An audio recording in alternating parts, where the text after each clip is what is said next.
põe fora, que é aquilo que a gente chama de um psicologismo, a gente deixa esse psicologismo fora, né? Então, a gente não vai tentar ficar pegando o autor no contrapé de forma alguma. A gravação foi iniciada de novo, será que tinha parado de gravar? Então a gente não vai ficar tentando pegar o autor no contrapé. A outra coisa que a gente tenta evitar também nesse sentido é aquilo que eu acho que a gente, assim, falando para quem acabou de sair do ensino médio, a gente aprende um pouco no ensino médio que tem que ser crítico. E ser crítico a gente acaba meio que assimilando a se quer ouvir, né? A se quer dar tempo para o texto. E dar tempo para o texto é dar tempo para o texto mesmo. Você pode não concordar com uma palavra que o Kant está dizendo. Eu não sei se eu concordo com a estrutura que ele produziu, né? Mas eu tenho que dar tempo para esse texto se desdobrar, né? É um respeito que a gente tem que ter ao texto, né? Que eu acho que é uma lição da filosofia e do curso de filosofia, né? Você lê o texto, por exemplo, eu lembro que quando uma das disciplinas que eu gostei muito de fazer, que eu achava que ia achar um saco, foi filosofia medieval, embora não tenha assim, uma afinidade com as questões da filosofia da Idade Média.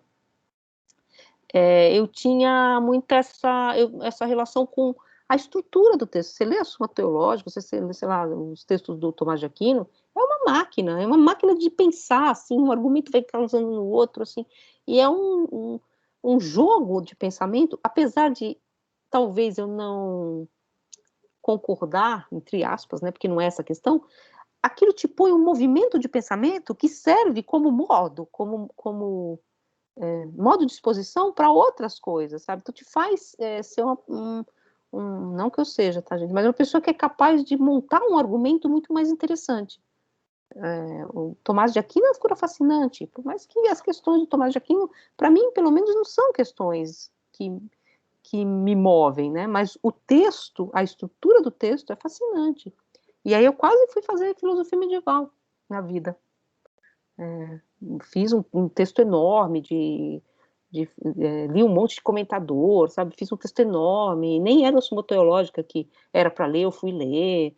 Então, assim, por causa do texto mesmo, né? Do desdobramento do texto.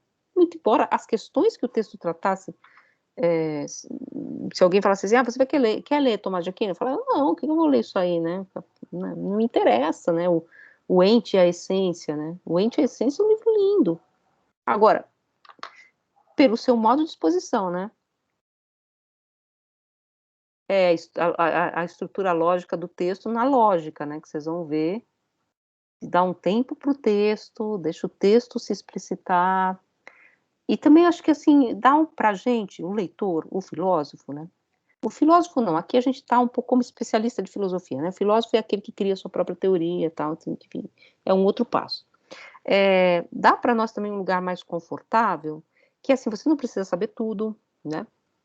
Senão ninguém seria filósofo, porque você ia travar, né? Filosofia é infinita, enfim, em várias línguas, você não precisa saber tudo, você sabe isso e você sabe isso com profundidade, então você tem esse respeito pelo texto e te desculpa também, entre aspas,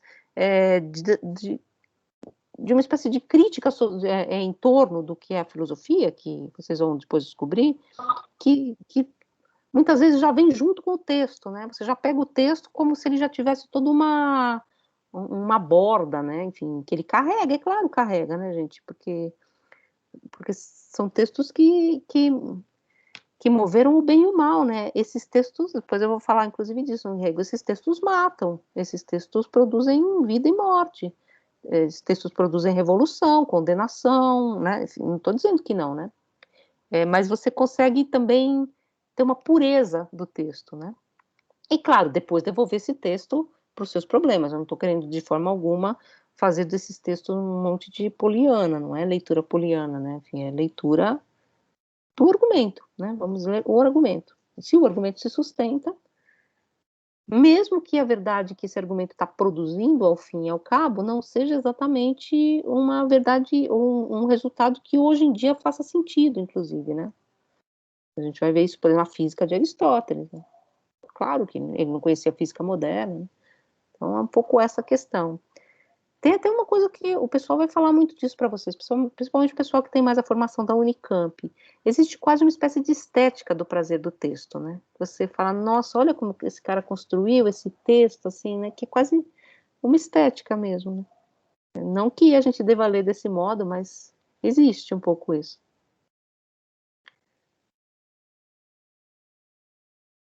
Bom, gente, eu vou tentar parar de gravar aqui, porque eu acho que deu algum chabu para variar, né?